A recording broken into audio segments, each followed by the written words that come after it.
सनातन धर्म में एकादशी व्रत का विशेष महत्व है। कार्तिक मास के शुक्ल पक्ष में होने वाली एकादशी को देवस्थान, देवउठनी या प्रबोधनी एकादशी के नाम से भी जाना जाता है। सामान्यतः यह एकादशी दीपावली के त्योहार के बाद ही होती है। आषाढ़ शुक्ल देवशयनी एकादशी के दिन निद्रा में जाने के बाद कार्तिक मास में शुक्ल पक्ष में होने वाली एकादशी को देवस्थान एकादशी के नाम से जाना जाता है। ऐसा माना जाता है कि इस एकादशी के दिन भगवान विष्णु क्षीर सागर में 4 महीने की निद्रा के बाद जागते हैं। भगवान विष्णु के निद्रा काल में इन 4 महीनों में कोई विवाह या समारोह जैसे कार्य नहीं किए जाते हैं। देवस्थान एकादशी के दिन भगवान हरि के उत्पन्न के बाद ये सभी शुभ कार्य शुरू होते हैं। इस दिन तुलसी विवाह भी किया जाता है और कहा जाता है कि इस दिन व्रत करने वाले व्यक्ति को वैकुंठ धाम की प्राप्ति होती है। हमारे वेदों और पुराणों में ऐसी मान्यताएं हैं कि दिवाली के बाद होने वाली इस एकादशी के दिन ईश्वर का उत्थान होता है। इसलिए विवाह, उपनयन या गृह प्रवेश आदि जैसे सभी शुभ कार्य देवस्थानी 11 के बाद में शुरू होते हैं। इसी कारण इस 81 के दिन तुलसी विवाह भी किया जाता है। घरों में चावल के आटे से चाक बनाया जाता है तथा बांस के छत्र कैनोपी के बीच भगवान विष्णु की पूजा की जाती है। इस दिन पटाखे भी जलाए जाते हैं। देवस्थानी 81 को आमतौर पर छोटी दिवाली के नाम से भी जाना जाता है।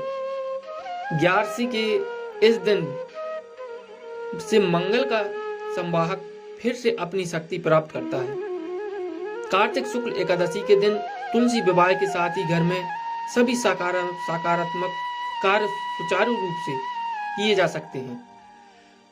तुलसी का पौधा प्रकृति का चित्रण करने के साथ ही एक औषधि पौधा भी माना जाने के कारण लाभप्रद होने से सभी को दान में दिया जाता है। 4 महीने की निद्रा से भगवान विष्णु के जागने के बाद उस क्षण के बाद सभी शुभ कार्य किए जा सकते हैं। भारतीय कैलेंडर के अनुसार एकादशी का दिन वास्तव में नीरस होने का कारण विशेष रीति रिवाजों के साथ मनाया जाता है। इस दिन से विवाह और कई अन्य शुभ कार्यक्रमों की शुरुआत होती है। इस दिन व्रत रखने का भी अत्यधिक महत्व बताया गया है। महिलाएं तुलसी विवाह के दिन अपने लौ को मलमल से सजाकर इस त्योहार को भजन और गीतों के साथ मनाती हैं। श्री हरि के निद्रा के जागने के कारण इस दिन को देव प्रबोधनी एकादशी या देव उठनी 11 कहते हैं। 4 महीने तक रुके सभी मंगल कार्य भी इस दिन से शुरू हो जाते हैं।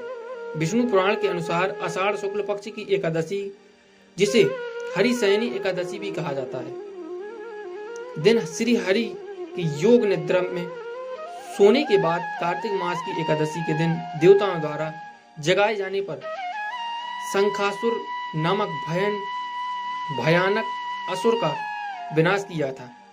भगवान विष्णु की 4 महीने की योग निद्रा के दौरान हम साध्य और पूजा द्वारा एकत्रित ऊर्जा को अपने कार्यों में लगाकर जीवन में लाभ प्राप्त कर सकते हैं। कार्तिक पंच तीर्थ महास्नान भी शुरू होकर कार्तिक पूर्णिमा तक जारी रहता है। पंचविका व्रत कार्तिक माह की एकादशी से शुरू होता है, जिसमें निर्जला बिना पानी के रहकर 5 दिन तक स्नान किया जाता है, जिसे धर्म, अर्थ, काम और मोक्ष की पूर्ति के लिए करते हैं। विष्णु पुराण में वर्णित एकादशी महात्म्य के अनुसार देवस्थान एकादशी व्रत का फल 1000 अम्बवेग यज्ञ और रायसूय यज्ञ के बराबर होता है। एकादशी के दिन व्रत रखना ज्ञानवर्धक और आनंददायक होता है। इसीलिए पवित्र नदियों में स्नान करके भगवान विष्णु की आराधना करने का अत्यधिक महत्व है। एकादशी के इस व्रत से संसार में जन्म लेने के बाद किए जाने वाले पापों को कम करने और जन्म मृत्यु के चक्र से बाहर निकलने में आसानी होती है। ऐसा कहा जाता है कि नियमानुसार देवस्थान एकादशी भगवान विष्णु के शालिग्राम रूप और देवी वृंदा तुलसी के विवाह का दिन होता है। भगवान विष्णु की निद्रा के 4 महीनों के दौरान सृष्टि के कार्यों मुक्त होने पर भगवान रुद्र के शांत हो जाने पर भगवान विष्णु 4 महीने लंबी निद्रा करते हैं। निद्रा से जागने के बाद ब्रह्मांड के प्रबंधन कार्यों को फिर से शुरू करते हैं।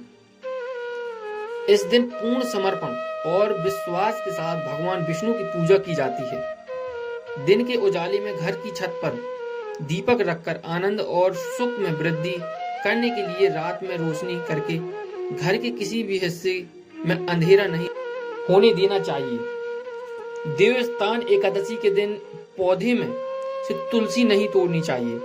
एकादशी के दिन शालिग्राम रूप में भगवान विष्णु और भगवती तुलसी का विवाह होने के कारण इस दिन तुलसी पत्र टूटी या जीर्ण अवस्था में नहीं होना चाहिए। तुलसी के पौधे के नीचे दीपक जलाना चाहिए।